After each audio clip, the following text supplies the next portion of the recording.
दो प्रदेश खबर विशेष में बहुत स्वागत है आपका। मैं हूं आपके साथ सचिन पाटिल। आनंद 24/7 आप देख रहे हैं। बुलेटिन की शुरुआत करेंगे रायपुर से मिल रही बड़ी खबर से। शराब घोटाला मामले में बड़ी खबर है। शराब घोटाला मामले में सौम्या पर बड़ा आरोप लगा है। ईडी के वकील सौरभ पांडे ने जानकारी दी है। सौम्या चौरसिया पर 115 करोड़ शराब घोटाले से पैसा लेने का आरोप है। बहुत बड़ा आरोप, 115 करोड़ लेने का आरोप है। 72 करोड़ का हवाला के श्रीवास्तव के जरिए कराने का यह आरोप है। सौम्या को 42 करोड़ रुपए की डायरी में जानकारी मिली। बहुत बड़ी खबर आपको बता रहे थे। शराब घोटाला मामले में सौम्या चौरसिया पर बहुत बड़ा आरोप लगा है। ईडी के वकील सौरभ पांडे ने इसकी जानकारी दी है।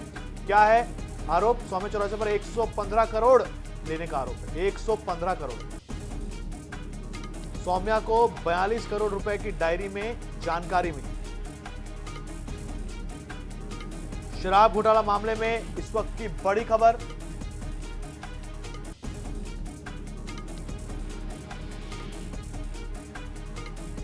लगातार 3200 करोड़ का जो ये घोटाला है उसकी जांच ईडी कर रही है। सौम्या चौरसिया जो कि एक बड़ी अधिकारी रही। आज हमने जो भी पूछताछ हमको करनी थी वो हमने की है और फर्दर हमको चूंकि पूछताछ की अभी इस स्टेज पर आवश्यकता नहीं है तो हमने आज जुडिशियल रिमांड पे भेजे जाने का निवेदन किया है। 14 दिन की जुडिशियल रिमांड पर सौम्या चौरसिया को आज न्यायालय ने जाने का आदेश दिया है जो कि 2 जनवरी तक है। देखिए, जो हमारा एविडेंस है मनी लॉन्ड्रिंग का उसमें हमने पाया था कि 115 करोड़ रुपए के आसपास का प्रोसीड्स ऑफ क्राइम शराब स्कैम से इनके पास आया है। और जैसे कि के श्रीवास्तव ने अपने स्टेटमेंट में बताया था कि 72 करोड़ रुपए के आसपास का पैसा उसने हवाला किया है सौम्या चौरसिया के डायरेक्शंस पे। तो इस वजह से हमको ये आश्वासन हुआ कि ये जो हैं ये भी उस स्कैम में शामिल हैं और फर्दर जो भी एविडेंस हमने गैदर किया है या गैदर करेंगे आने वाले प्रोसिक्यूशन कंप्लीट में आप लोगों को दिखाई पड़ जाएगा। मध्य प्रदेश समेत 12 राज्यों में एसआईआर की प्रक्रिया चल रही है। 23 दिसंबर को वोटर लिस्ट का पहला ड्राफ्ट जारी होगा। अनुमान लगाया जा रहा है कि राजधानी में अब तक वोटर लिस्ट में जुड़े करीब 4.5 लाख नाम नहीं होंगे। यानी एसआईआर की प्रक्रिया में भोपाल में जुड़े करीब 20% वोटर्स के नाम बिना नोटिस दिए डायरेक्ट नाम काट दिए जाएंगे। इतनी बड़ी संख्या में डिलीशन की वजह क्या है, रिपोर्ट में देखिए। अक्टूबर 2025 तक अपडेट वोटर लिस्ट के आधार पर 4 नवंबर से एसआईआर की प्रक्रिया शुरू हुई थी। इस प्रक्रिया में भोपाल की 7 विधानसभा सीटों पर कुल 21,25,000 से ज्यादा वोटर्स थे। बीएलओ ने घर घर जाकर गणना पत्रक भरवाए। 18 दिसंबर तक करीब 15,68,000 वोटर्स के ही गणना पत्रक भरवाए। इसमें 4,38,000 मतदाता मिले ही नहीं। प्रशासनिक टीम ने मैदान में उतरकर मतदाताओं को खोजा। इस कवायद के बाद भी 4,38,000 मतदाता नहीं मिले। अब इनके नाम काटने की तैयारी पूरी हो चुकी है।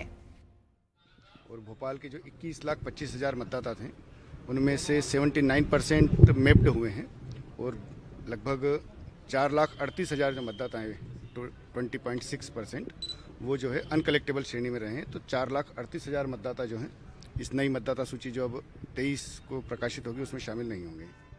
इन 4,38,000 वोटर्स में उनके नाम शामिल हैं जिनकी मृत्यु हो गई है या जो परमानेंट शिफ्ट हो गए हैं या वोटर लिस्ट में लिखे हुए पते पर नहीं मिले। दूसरी तरफ 1,18,000 वोटर्स ऐसे भी हैं जिनके गणना पत्रक में दी गई जानकारी मैच नहीं हो रही। लिहाजा ड्राफ्ट रोल में उनके नाम तो होंगे लेकिन उन पर स्टार मार्किंग होगी, यानी उन्हें 2003 की सही जानकारी बीएलओ को देनी होगी। 1,16,000 मतदाता ऐसे चिन्हांकित किए गए हैं जिनका 2003 से लिंक नहीं मिला है, तो नो मैपिंग श्रेणी में है। तो इन लोगों की व्यक्तिगत सुनवाई 23 तारीख से की जाएगी। इनको नोटिस दिए जाएंगे और इनको सुनवाई के बाद इनके दस्तावेजों का सत्यापन होगा और उसके बाद इनके नाम शामिल करने के बारे में निर्णय लिया जाएगा। भोपाल की 7 विधानसभा सीटों की वोटर लिस्ट में इतनी बड़ी कटौती पर सवाल खड़े हो रहे हैं। बैरसिया विधानसभा में सबसे कम 13,000 तो गोविंदपुरा विधानसभा क्षेत्र में सबसे ज्यादा 98,000 नाम काटे जाना प्रस्तावित है। ऐसे में सियासत भी शुरू हो गई है।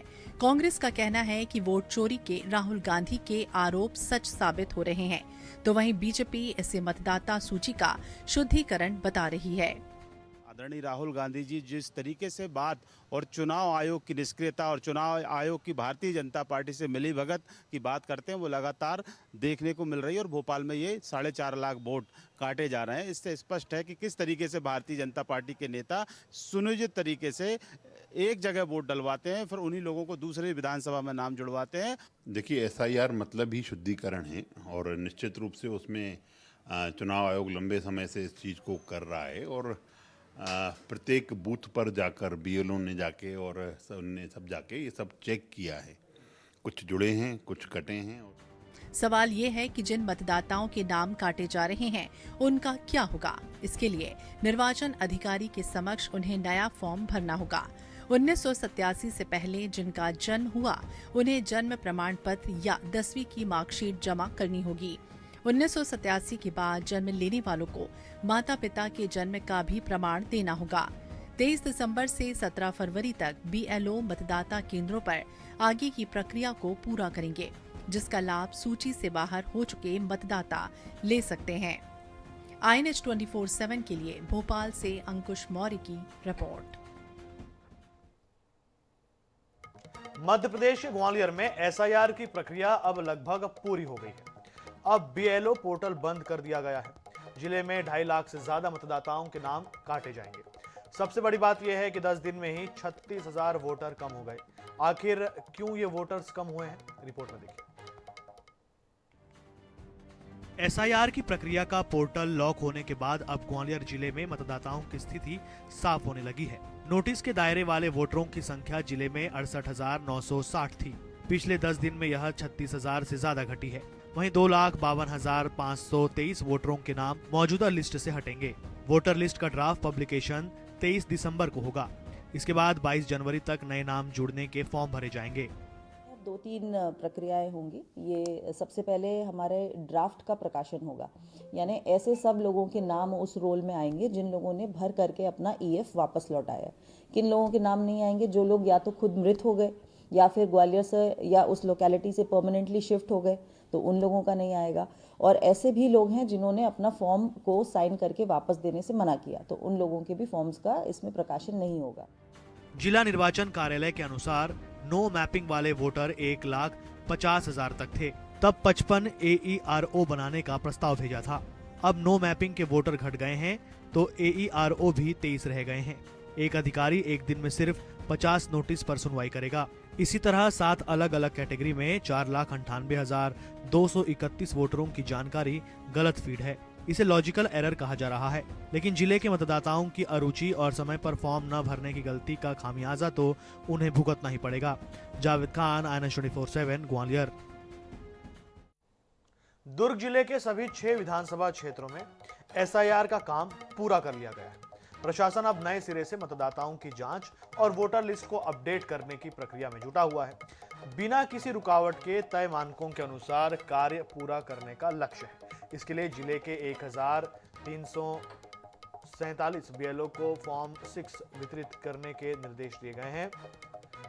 इसमें नए मतदाता नाम जुड़वा सकेंगे और पात्र मतदाता पोलिंग बूथ बदल सकेंगे। यह प्रक्रिया वोटर लिस्ट के ड्राफ्ट प्रशासन के प्रकाशन के बाद शुरू होगी। बता दें कि एसआईआर स्टेटस रिपोर्ट के अनुसार दुर्ग जिले में 37,099 मतदाता मृत पाए गए हैं। इनमें से सर्वाधिक 8,956 मृत मतदाता दुर्ग शहर में दर्ज हुए हैं। वहीं भिलाई नगर में 4,120 मृत मतदाता मिले हैं। जानकारी के अनुसार 51,069 वोटर्स ऐसे हैं जिनका पता ही नहीं मिला। 4,48,000 वोटर्स ऐसे मिले जिनका नाम 2003 की सूची में नहीं था। एसआईआर में ज़िले की जो 6 विधानसभा जो पूरी तरीके से हमारे ज़िले में आती हैं, उन सभी में फॉर्म्स का डिजिटाइजेशन कंप्लीट किया जा चुका है 100%। जिन मतदाताओं के फॉर्म अनकलेक्टेबल श्रेणी में डाले गए थे, उसके अलग अलग कारण थे। किसी की मृत्यु हो गई, कोई शिफ्ट हो गए, कुछ लोगों ने दस्तखत करने से मना किया या किसी अन्य कारण से, जो अनुपस्थित पाए गए उन सभी का एक बार रीवेरिफिकेशन भी चल रहा है। कल तक इनका सभी का रीवेरिफिकेशन किया जाना है। श्योपुर जिले के प्रभारी मंत्री राकेश शुक्ला ने विधायक बाबू जंडेल के बयान पर पलटवार किया है। मंत्री शुक्ला ने बयान में कहा है कि विधायक जंडेल मुझे ढूंढ कर लाने वाले को 11,000 का इनाम दे रहे थे। उन्होंने कहा मैं पूर्व में भी आया था और मुख्यमंत्री जी को भी लाया था। मंत्री शुक्ला ने कहा कि अब भी मैं श्योपुर आया हूं तो विधायक किसी किसान को ही वह इनाम क्यों नहीं दे रहे हैं। मंत्री शुक्ला ने विधायक बाबू जंडेल को कहा धरना प्रदर्शन करना उनकी नीति है, वह भी उनको ढंग से करना नहीं आती।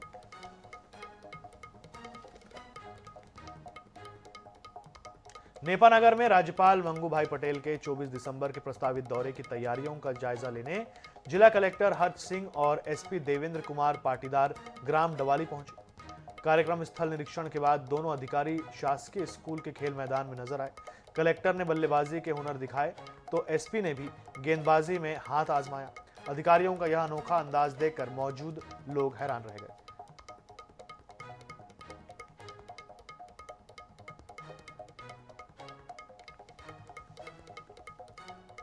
छतरपुर में जिला अधिवक्ता संघ के चुनाव में अधिवक्ता संतोष तिवारी गाजे बाजे के साथ मतदान केंद्र में पहुंचे। अधिवक्ता साथियों ने संतोष तिवारी को बुंदेलखंड की परंपरा अनुसार पान खिलाकर उनका स्वागत किया और फिर उन्होंने जिला न्यायालय में पहुंचकर मतदान किया। संतोष तिवारी का कहना है कि बीते चुनाव में वाहन का तेल खत्म होने और जाम की वजह से वोट डालने नहीं पहुंच पाए थे, जिससे साथी अधिवक्ता को अध्यक्ष पद पर शिकस्त मिली थी, जिससे बहुत खेद हुआ था। जिसके बाद उन्होंने इस चुनाव में गाजे बाजे के साथ मतदान करने का फैसला किया। अधिवक्ता संतोष तिवारी से चर्चा की हमारे छतरपुर संवाददाता ने। छतरपुर जिला अधिवक्ता संघ के चुनाव को लेकर जहां एक और मतदाता अलग अलग टोली बना करके अधिवक्ताओं के बीच पहुंचे, आज मतदान किया जा रहा है। उसी क्रम में अधिवक्ता साथी आज घोड़े पर सवार होकर के संतोष तिवारी मतदान करने के लिए यहाँ पर आए हुए हैं गाजे बाजे के साथ, और दम से अधिवक्ता ने इनकी निछावर भी की है। जो हिंदू और बुंदेली परंपरा के अनुसार निछावर का बहुत महत्व होता है, शुभ माना जाता है। जी भाई साहब, आज कैसे आपने मूड बना लिया कि हम क्या पिछली बार अधिवक्ता चुनाव का चुनाव एक वोट से विवाद हो गया था और कुछ वोटर गाड़ी की वजह से या भीड़ की वजह से नहीं आ पा रहे थे, तो मेरी गाड़ी हो गई पंचर और मुझे अर्जेंट वोट डालने आना था। मुझे घोड़ा मिला, घोड़े को मैंने तत्काल घोड़े में आकर वोट डालने कुछ समझा ताकि वोट दम से निछावर भी हुई। जी। और मैं चाहता हूँ कि जो अध्यक्ष इस तरह घोड़े की तरह दौड़ता रहे, वो बार की प्रगति होती रहे। आप किसके लिए मतदान करने लिए? ये तो गोपनीय है। मैं ये चाहता हूँ कि जो अच्छा व्यक्ति काम अच्छा आदमी भर के आए उसी को वोट देंगे। तो देख रहे हैं अधिवक्ता साथी जो पिछली बार वोट डालने के लिए आए थे, इनका गाड़ी का तेल खत्म हो गया था और इन्होंने आज निर्णय लिया कि घोड़े पर सवार होकर के मैसेज देंगे कि भाई पैदल भी जा सकते हैं, घोड़े पर भी सवार होकर जा सकते हैं। और बुंदेली परंपरा के अनुसार इनकी निछावर भी दम से हुई है। INH के लिए छतरपुर जिला न्यायालय से विनोद मिश्रा की रिपोर्ट। गौ तस्करी विवाद को लेकर धमतरी में हिंदू संगठनों ने कांग्रेस विधायक ओमकार साहू का पुतला फूका, साथ ही आक्रोश रैली में भी हिस्सा लिया। दरअसल पूरा मामला बालोद गौ तस्करी से जुड़ा हुआ है। बीते 6 दिसंबर को भरदा गांव में कुछ युवकों ने गौ तस्करी के शक में 3 युवकों की पिटाई कर दी थी, जिसके बाद धमतरी विधायक ने पिटाई करने वाले युवकों के खिलाफ मामला दर्ज कराया था। वहीं प्रदर्शनकारी अब धमतरी विधायक पर गौ तस्करी का साथ देने का आरोप लगा रहे हैं।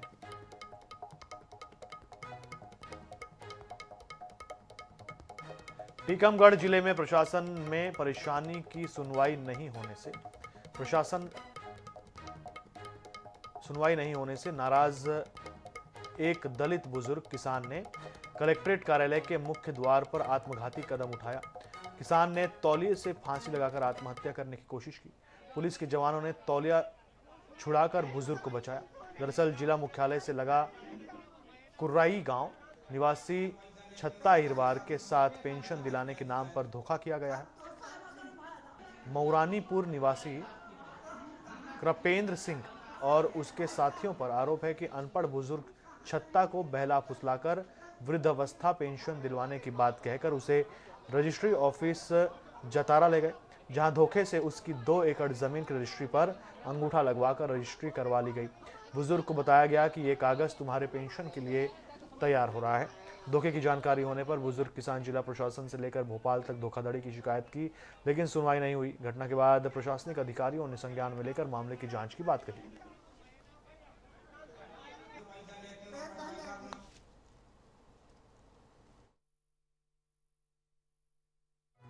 जो समस्या है फ्रॉड हमारी रजिस्ट्री करवा ली साहब। मऊरानीपुर के ठाकुर नाम बता। एक को बंदना नाम, एक को कृपेंद्र सिंह नाम साहब। बंधवा हमारी उम्र है 63 साल की और पटवाई है तई जब से 4 फटवाई बता लगा उनने परिवर्तन नहीं करो के इनको केस चल विवाद है, हम उनने परिवर्तन नहीं करो। हमें नहीं साहब पता, हमारे हम सकल से जीना लड़का, हम कौन पढ़े लिखे आए साहब। एक कोई रजिस्ट्री इन्होंने करवाई थी वर्ष 2024 में, फरवरी 2024 की, और उस रजिस्ट्री के नामांतरण के लिए प्रकरण चल रहा था तहसीलदार के यहाँ पर। उसके बाद में एसडीएम साहब के यहाँ से उसका नामांतरण हुआ था। तो हमने कहा ठीक है, इसकी पूरी जांच करवा लेते हैं, और वहाँ पे व्यवहार न्यायालय में भी इसका प्रकरण चल रहा है, तो वहाँ से जो इसका आदेश होगा उसके अनुसार फिर कार्रवाई करेंगे। दतिया में जातिगत टिप्पणी को लेकर 2 समाज के लोगों ने जमकर प्रदर्शन किया, जिसमें माहौल गर्मा गया। दरअसल सोशल मीडिया पर राहुल वैद्य नाम के युवक ने जातिगत टिप्पणी कर दी, जिससे यादव और गुर्जर समाज के लोग आक्रोशित हो गए। आक्रोशित लोगों ने कोतवाली थाने में प्रदर्शन किया, साथ ही युवक पर कड़ी कानूनी कार्रवाई की मांग की। फिलहाल पुलिस ने प्रदर्शनकारियों से आवेदन लेकर जांच शुरू कर दी है।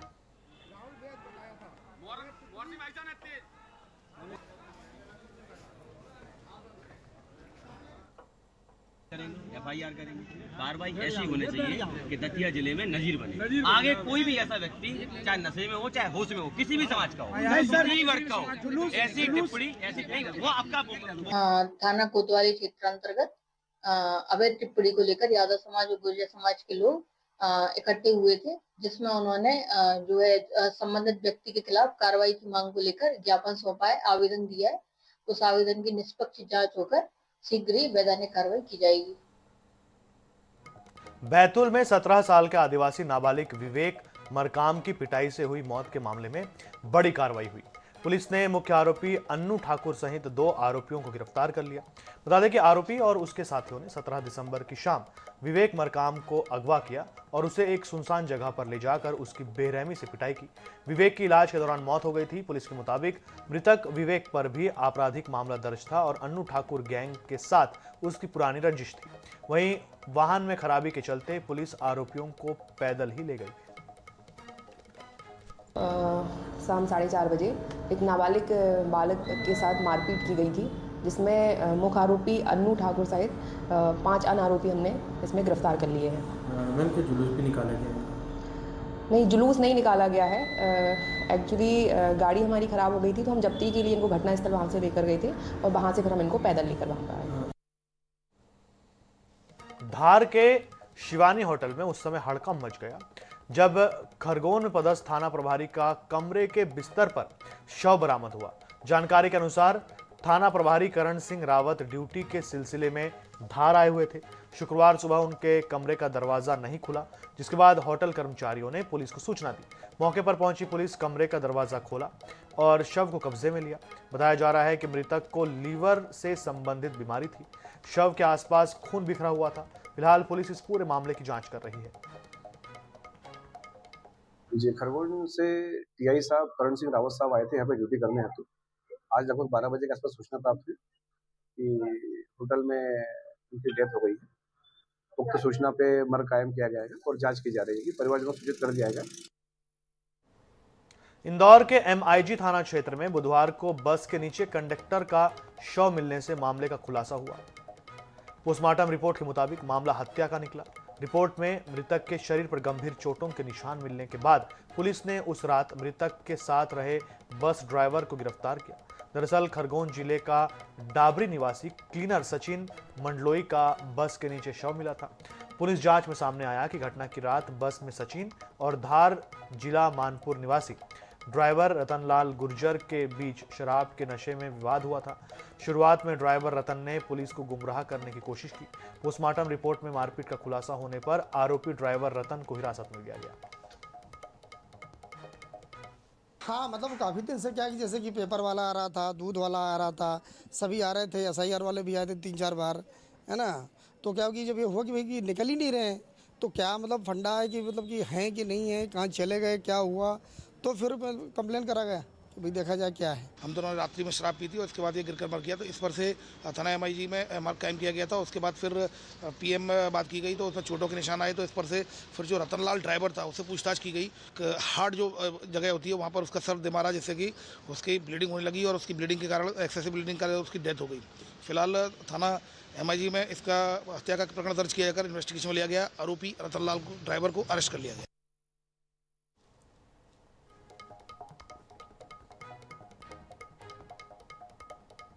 तो शराब के नशे में कहासुनी हुई और उसी में ये पूरा विवाद हुआ। बस के नीचे शव मिलने का खुलासा हुआ। ड्राइवर ही कंडक्टर का हत्यारा निकला।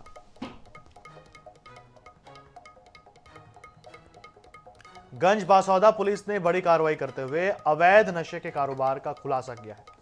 पुलिस ने ब्राउन शुगर, गांजा सहित हथियार और 52,000 नकदी जब्त की है। जब्त सामान की कीमत लगभग 20 लाख रुपए आंकी गई है। इसके अलावा पुलिस ने 6 आरोपियों को भी गिरफ्तार किया है। वहीं जिला प्रशासन ने साफ तौर पर कहा है कि नशे के अवैध कारोबार के खिलाफ प्रशासन का डंडा चलता रहेगा। मादक पदार्थ बेचते हैं, अवैध हथियार, कारतूस इत्यादि भी रखे हुए हैं और इस संबंध में हमारी पुलिस लाइन की टीम, थाना देहात बासौदा, शहर बासौदा की टीम, फिर और टीम थाना पठारी से और अन्य टीमों ने लगकर एक दबिश दी अलग अलग स्थानों पर। तो इसमें हमारी टीम ने कुल 30 ग्राम ब्राउन शुगर और 550 ग्राम गांजा, 52,000 रुपये नकदी, 5 मोटरसाइकिल, 1 देसी कट्टा, 9 जिंदा कारतूस और सोने के लगभग 30 ग्राम के जेवरात, लगभग 140 ग्राम चांदी के जेवरात, इस प्रकार कुल लगभग 20 लाख का मशरूका बरामद किया है। तो धमतरी में आवारा कुत्तों का आतंक देखने को मिला है। घर के सामने खेल रही बच्ची पर कुत्ते ने हमला कर दिया। हालात गंभीर होने पर अस्पताल में भर्ती कराया गया है। डॉक्टरों ने रायपुर रेफर किया है। ग्राम पोटियाडीह का यह पूरा मामला है। बड़ी खबर आपको बता रहे हैं, डॉक्टरों ने गंभीर हालत होने पर रायपुर रेफर कर दिया है। ग्राम पोटियाडीह का यह पूरा मामला है। तो धमतरी से इस वक्त की बड़ी खबर, आवारा कुत्तों का आतंक दिखा है। घर के सामने खेल रही बच्ची पर कुत्ते ने हमला कर दिया और गंभीर हालत में उसे अस्पताल में भर्ती कराया गया। उसके बाद डॉक्टरों ने उसे बेहतर इलाज के लिए, सटीक इलाज के लिए रायपुर रेफर किया। फिलहाल इस बुलेटिन में इतना ही। देश दुनिया से जुड़े रहने के लिए देखते रहिए INS 24/7। मुझे दीजिए इजाजत। नमस्कार।